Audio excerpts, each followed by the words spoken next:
Hai, Assalamualaikum warahmatullahi wabarakatuh. Jadi untuk kelas kita pada kali ini, kita akan fokus kepada subtopik yang terakhir iaitu 2.4, isotop dan kepentingannya. Okey, apa itu isotop? Isotop ni adalah sebenarnya atom-atom daripada unsur yang sama yang mempunyai bilangan proton yang sama tetapi bilangan neutron yang berbeza. Isotopes are atoms of the same element with the same number of proton but different number of neutrons. Okey. Kita boleh cakap juga atom-atom dari unsur yang sama yang mempunyai bilangan proton yang sama tetapi nombor nukleon yang berbeza. Jadi proton dia sama, cuma yang berbeza adalah kita boleh sebut bilangan neutron ataupun nombor nukleon. Okey, isotop ni juga dinamakan dengan meletakkan nombor nukleonnya di belakang sesuatu unsur. Ni contohnya, kita lihat isotop hidrogen. Kita ada 3 isotop hidrogen. Jadi yang pertama ialah hidrogen 1. So kita letak nombor 1 kat belakang tu sebab dia mempunyai, hidrogen 1 ni mempunyai satu nukleon. Kat sini kita boleh lihat dia ada satu proton. So memandangkan isotop ni adalah atom, jadi bilangan proton adalah sama dengan bilangan elektron. Jadi okey, boleh lihat gambar rajah kat bawah ni. Okey, yang kedua adalah hydrogen 2. So kita boleh tahu 2 tu adalah berdasarkan nombor nukleon. Nombor nukleon ialah hasil tambah proton dan neutron. Jadi yang kedua tu 1 tambah 1 kita akan dapat 2 nombor nukleon. Jadi sama juga untuk bilangan elektron, kita just lihat bilangan proton. Okey. Yang ketiga adalah hidrogen 3. So sama je, cuma yang 3 ni dia ada 3 nombor nukleon. Bukan di 3 nombor nukleon. Nombor nukleon dia adalah 3. Okey. Sebab tu bilangan dengan nombor lain bilangan kita boleh kira 1, 2, 3 contohnya. Okey. Seterusnya kita lihat contoh-contoh isotop yang lain. Yang pertama kat sini isotop oksigen. Isotop oksigen ada 3 iaitu 16, 17 dan 18. Okay, sorry. Okay, kita lihat contoh-contoh isotop. Yang pertama kat sini adalah oksigen. Oksigen 16, oksigen 17 dan oksigen 18. Jadi kita boleh tahu 16, 17 dan 18 tu adalah nombor nukleon. Jadi bilangan proton dia 8. Yang ini tak perlu hafal soalan akan bagi. Jadi bilangan elektron memang akan sama dengan bilangan proton. So yang membezakan isotop ni adalah bilangan neutron. Okey, jadi bilangan neutron just 16 tolak dengan nombor proton. So kita akan dapat 8 bagi oksigen 16. Yang lain-lain tu kita just ambil nombor nukleon dia, kita minus dengan proton number ataupun number of proton. So kita akan dapatlah bilangan neutron dia. So contoh yang kedua kat sini ialah karbon. Karbon kita ada karbon 12, karbon 13 dan juga karbon 14. So simbol dia macam ni lah. Ni adalah perwakilan piawai. Simbol bagi perwakilan piawai bagi karbon 12, karbon 13 dan karbon 14. So bilangan proton dia, kita just ambil yang bawah tu, nombor yang bawah iaitu 6. Bilangan proton mesti sama kan? So bilangan elektron pun sama dengan bilangan proton sebab ni semua adalah atom. Jadi bilangan neutron kita just minus nombor nukleon minus dengan nombor proton. So kita akan dapat bilangan neutron bagi isotop yang tertentulah. Okey. So jisim kita kena cari jisim atom relatif ataupun JAR bagi sesuatu isotop tu kan. Sebab bagi suatu unsur, sebab kebanyakan unsur ni contohnya karbon ke, hidrogen ke, apa-apalah yang banyak lagi. Kebanyakan unsur ni wujud secara semula jadi.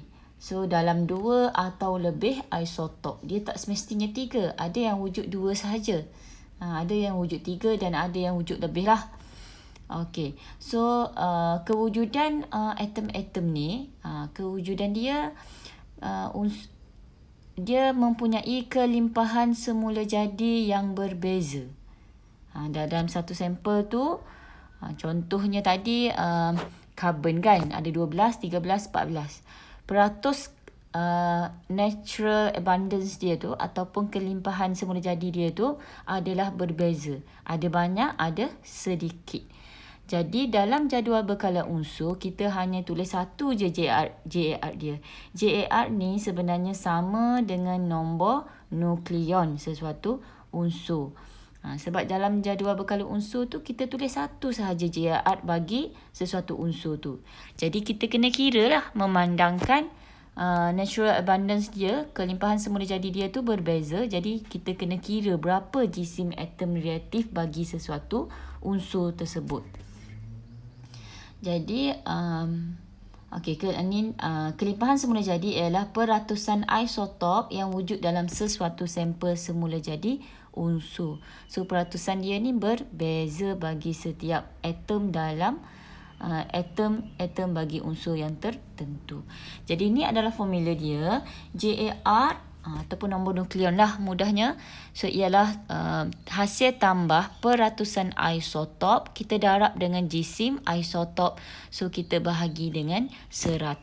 Jadi kita terus lihat kepada contoh pengiraan lah, lagi mudah. Jadi contoh kat sini, klorin terdiri daripada dua isotop, iaitu klorin 35 dan juga klorin 37. Kelimpahan semula jadi klorin 35 ialah 75%. Banyak kan? Dan klorin 37 ialah 25%. Jadi soalan dia, hitungkan jisim atom relatif bagi klorin. So yang ni kita kena hitung JAR bagi klorin.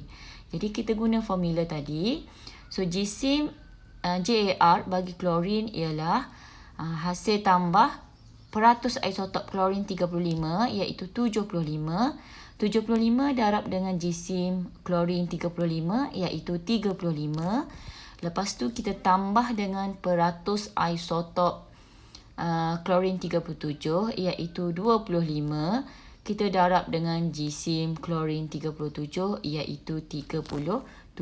Jadi boleh lihat calculation kat bawah tu. So kita kena bahagi 100, kita akan dapat 35.5.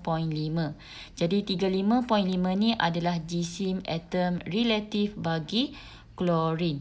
So yang ni, nombor yang ni lah kita tulis dalam jadual berkala unsur. Okey, cikgu harap boleh faham ya untuk calculation. Kita teruskan kepada kegunaan isotopes. Kegunaan isotop dalam kehidupan seharian. Contoh yang pertama adalah dalam pertanian. So dalam pertanian kita boleh guna karbon 14 untuk mengkaji laluan karbon dalam tumbuhan hijau. Okey, selain tu juga kita boleh guna fosforus. Fosforus 32. Fosforus 32 ni kita guna untuk mengesan kadar penyerapan baja fosfat oleh tumbuhan. So tu untuk pertanian. Untuk arkeologi pula, biasa yang kita gunakan adalah karbon 14, iaitu karbon 14 ni dapat menentukan usia fosil dan artefak. Okey, dalam perubatan pula, Cobalt 60 boleh digunakan untuk memusnahkan sel kanser ataupun sel barah. Okey. Selain tu juga iodin 131 boleh mengesan cholangiotyroid yang gagal berfungsi. Sebab iodin 131 ni digunakan untuk mengukur, dia boleh ukur kadar penyerapan iodin oleh cholangiotyroid. Jadi kita boleh tahulah keberkesanan cholangiotyroid kita tu. Okey. Selain tu juga Cobalt 60, selain dia dapat memusnahkan sel kanser ataupun sel barah, Cobalt 60 ni juga digunakan untuk membunuh mikroorganisma semasa proses pensterilan. Contohnya kita nak steril alatan kan, alatan untuk pembedahan tu, kita boleh guna Cobalt 60. Okey, yang last sekali kat sini adalah dalam industri. So dalam industri, kita ada sinar gamma daripada Cobalt 60 tu, kita boleh membunuh bakteria dalam makanan. Cobalt 60 ni memang banyaklah kegunaan dia. Okey, selain tu juga kita boleh guna natrium 24. Kalau dalam jadual color biasanya kita ada natrium 23. Nukleon dia 23. Jadi itu adalah jisim atom relatif ataupun JR bagi natrium lah. Jadi kat sini kita fokus mula pada kegunaan natrium 24. So natrium 24 untuk mengesan kebocoran paip bawah tanah. Okey. Okey, selain itu juga dia boleh untuk kesan keretakan atau kecacatan pada kapal terbang. Ada jugalah yang tu. Ni sama je, cuma yang ni dalam English lah untuk kelas DLP. Boleh rujuk kat sini dalam bidang agriculture, archaeology, medical and also industrial. So boleh baca. Alright. Okay, so ada sedikit soalan kat sini. Cikgu sertakan sedikit soalan. Okay, so soalan yang famous yang selalu ditanya berkaitan isotop ialah maksud isotop. So isotop ni adalah atom-atom unsur yang sama dengan bilangan proton yang sama tetapi bilangan neutron yang berbeza. Jadi biasa pelajar jawab apabila ditanya apakah maksud isotop, pelajar terus jawab macam ni. Bilangan proton yang sama tetapi bilangan neutron yang berbeza. Betul ke tak? So tak betul kan? Dia salah, tak dapat markah jawab macam tu. So dia kena jawab, kena ada mukadimah dia iaitu atom-atom unsur yang sama. Yang tu penting. Okey, kita terus kepada soalan B. Nyatakan bilangan elektron bagi uranium 235 dan 238. Jadi bila kita sebut bilangan elektron untuk isotop, so bilangan elektron dia adalah sama dengan bilangan proton. Iaitu samalah dengan nombor proton iaitu 92. Okey, nyatakan bilangan neutron.